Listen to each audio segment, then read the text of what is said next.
and stay at home. New South Wales government authorised by Gladys Berejiklian. So we'll go back to the ladder.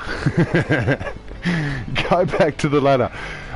We've just gave you the top 4 before I had my meltdown. So we're up to number 5, Mamba out, one of the new kids on the block. Yeah, they quite surprising to see just how in tune with the game that they really were. They were indeed. Interesting colours for a uniform, wouldn't you think? Yeah, look, the words offensive to the eyes comes to mind, but at the end of the day, we're not there to watch their uniform, we're there to watch their footy. That's exactly right. The millennial brain thought system, whatever it is, I don't think I can keep up with, but hey, it worked and they got a win. 6th on the ladder, Cabbage, following their big win over Freckled Venus. We can gloss over this. Yeah, because 7th on the ladder is Freckled Venus. Only up from here. Exactly. 8th on the ladder, the 3rd of the Bradshaws, Lord Farquhar, and the other new kid on the block. It's got to be good to have some bragging rights over his little brother. That's good. 9th on the ladder, we've got Aussie Tugboat, James English's side. Yeah, look, every move that they make, we're going to hear about it, even when we don't watch it. That's exactly right. Speaking of hearing about how good they are when we don't particularly want to, 10th of the ladder is Tiger Power. Look, to be honest with you, I'd rather talk about Tiger King. How good is it? Oh, as soon as I say the name Tiger Power, it is the first thing that comes to mind. That is exactly for sure. 11th on the ladder, languishing in second last, is the Biggins Eagles. And, yeah, we don't need to say anything about them. Thanking the muffin stuffers. That's all you can do. That's it. And as Paulie just said, 12th on the ladder and bringing in the wooden spoon at the moment, the muffin stuffers. And look, I still like to refer to them as the Gold Coast Titans of the competition. So that is the end of round 1. That is the ladder as it stands. Let's have a look at what we've got coming up for round 2. First game on Saturday will be the Tiger Power versus the Biggins Eagles at Campbelltown Stadium.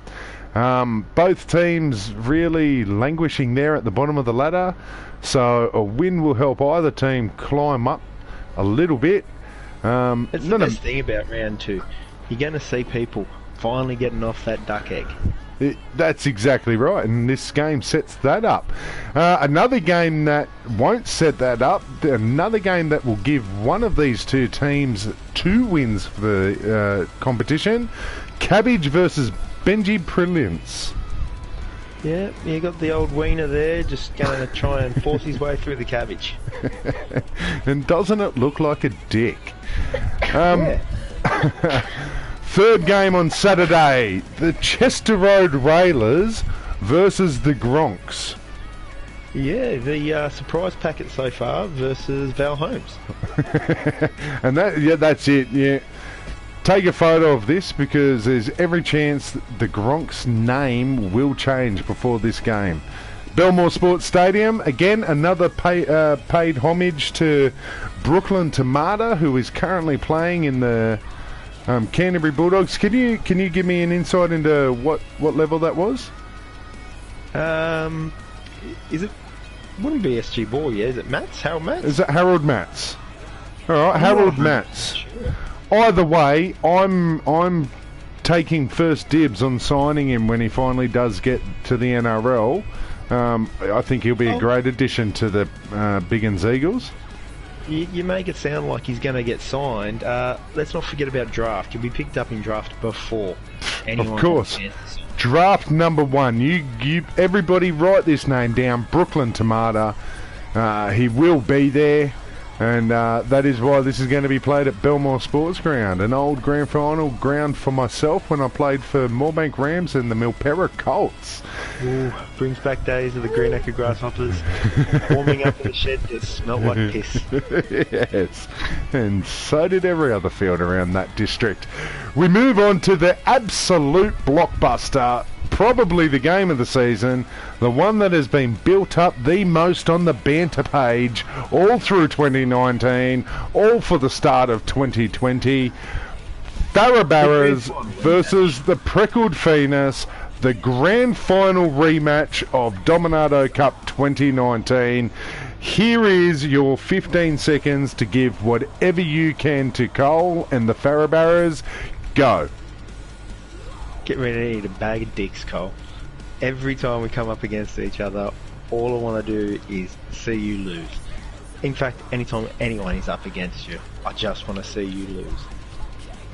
So, just a reminder to Cole that I will be streaming the games live on YouTube on Saturday. So if you get into the banner page and you want to give it back to Pauly, make sure you do, and I will make sure that I broadcast that. Strictly because you don't have a PlayStation and the internet doesn't get all the way out to Hilltop. So, good luck to you there. Yeah. Streaming, Cole, that's something that's done online. Ask your brother.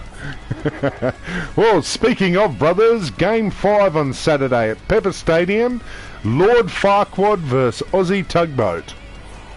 Well, you know, this is shaping up as quite a big game, really. Aussie Tugboat talking up that they were robbed, and Lord Farquhar putting in quite an impressive performance, but I think they're going to have to come up with a few answers for one Matt Lodge. Well, funny you say that, Paulie. I've actually got some news that the CEO of Lord Farquaad actually flew to New York through the week to sit down with the front door of the New York apartment because it held Matt Lodge out longer than the Chester Road Railers defence did in round 1. So, very surprising signing, but that is off the press. Right, absolutely. I've got people planted everywhere, photos taken at the airport. So, look, just while we're on the topic of signings, I couldn't help but notice recently there's been a few sus signings, and you mentioned him, Chester Road Railers. I can't help but notice they've seemed to have foregone any court matters. The no-fault stand-down no longer applies. They're trying to get Jack DeBellin.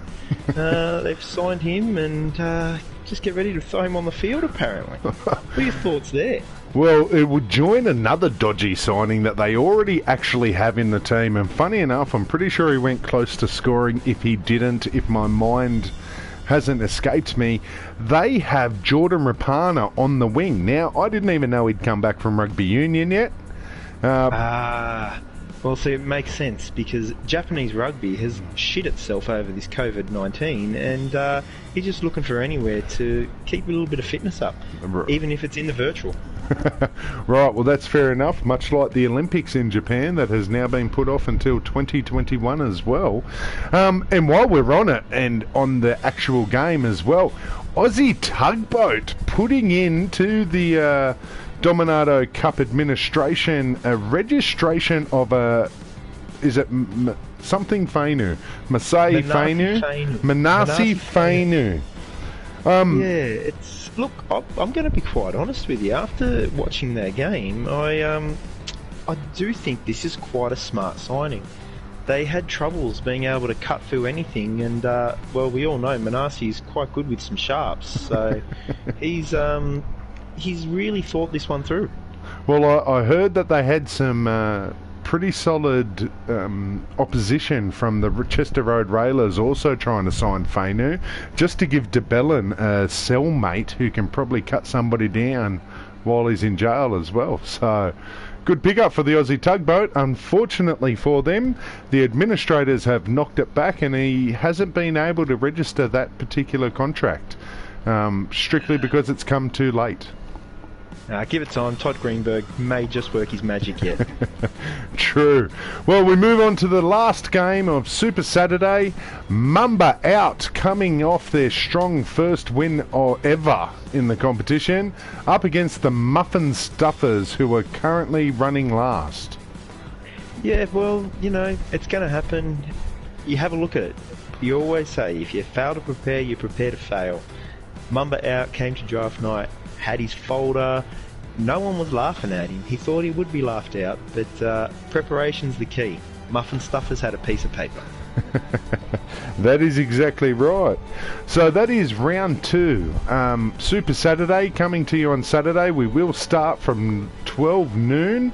Have you got any, I hear you've got some words from our sponsor Sportsbet. Yeah, this just came in. So Sportsbet have put through an offer on an early payout for any team that scores 2 tries in the match. Following last week, every game bar the Freckled Phoenix versus Cabbage would have been an instant payout once the winning team scored their second try. No one was crossing for more than that. I'm pretty sure Sportsbet would have given a payout come about the 70th minute when the bunker got theirs wrong anyway. But we're not talking about justice payouts here. We're just talking about the legitimate payouts. So 2 tries or more, instant payout. So yeah, get in early and get your money. And as a special on the weekend, they are running another market. The man of the match market and what position they play. Coming off the back of round 1 of the 6 games, 4 games man of the matches were hookers. The other 2 were fullbacks. Well, you know what they say, it's always wise to invest in a great hooker.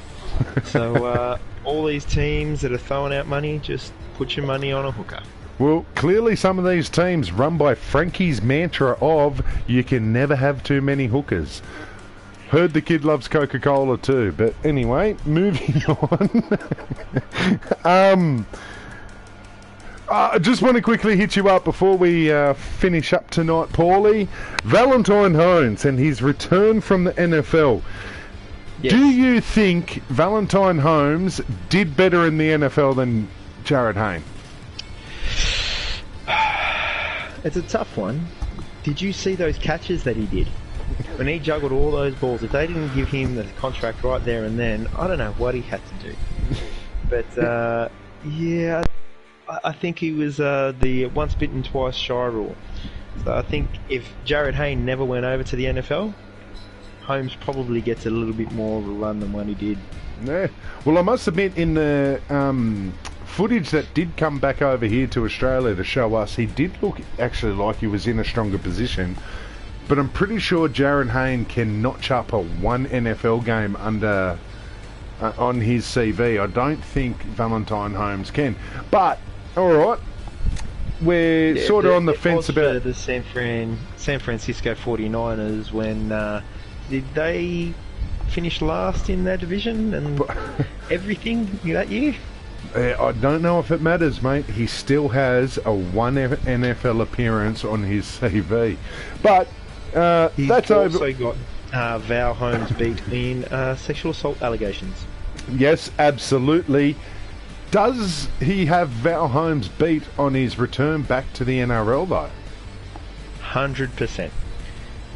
Less fanfare, that's for sure. There was a lot of promise expected with Jared coming back for the Titans. At the end of the day, it was a tits-up performance from him. And Val Holmes, well, just let his feet do the talking, really. And that he did, albeit against my Biggins Eagles. But he did carve up. In fact, there was one very interesting stat that he didn't win. Moses Mbai had 8 line breaks in his first game. The next 2 were Andrew Fafita from the Farabarras and James Tedesco from the Chester Road Railers, who had 7, and then Val Holmes from the Gronks, who had 6 line breaks. So I think that's a very interesting stat going into round 2, and probably the only stat. Impressive, really, from Andrew Fafita especially. Have a look at all those other guys making the line breaks. they're in the backs, and Andrew Fafita busting it up through the middle. Unfortunately, he's a Farrabarras player, so he can get stuffed. Isn't that the truth? Well, Paulie, I want to say thank you very much for the first round wrap-up. Thank you for joining me. No dramas, enjoyed being here. Thank you for inviting me, and I did enjoy the technical difficulties as well. Yes. Well, we'll chalk that one up to beginners. I wouldn't say luck, but just being a beginner, really. Yep. I hope everybody's enjoyed our first round wrap-up. Paulie, have you got any final words? Eat a dick, Farrabarras. Alright, and I will second that for the Gronks. Please tune in for Super Saturday. As I said, it'll be Super Saturday, kicking off at noon, all 6 games. They will be played live on YouTube. Just go to the Greg Squibb channel if that's what you'd like to do. Otherwise, I will post them up on our banner page as well. During Super Saturday, as I said, because it will be broadcast live, if you wish to throw any banter into the banter page, throw it up there. I will mention it in the games. Let's get a bit of fun commentary going on. Paulie, hopefully at some points throughout Super Saturday you can join us. I've got the baby cage all lined up, and I reckon Evie's going to enjoy being up the top here with me. Brilliant. Well, I at least want to see you online, ready for the Farrabarras and Preckled Phoenix blockbuster. That is going to be a good one from ANZ Stadium. Otherwise, throughout the day, if you happen to get online, we might throw you in the party. Feel free to join me. I don't mind bouncing off people, but Paulie, it's been a pleasure doing this with you tonight. Oh, definitely has. And that is why this little segment is called Barbecue Sessions with Paulie. So we will keep this going, alright? Thank you everybody for listening. Hope you have had a good round 1. I look forward to round 2. Catch you all on Saturday. Send a shout out and let's enjoy our rugby league while the NRL is in shutout. Thank you very much everybody. Peace and take care and say hello to your mother.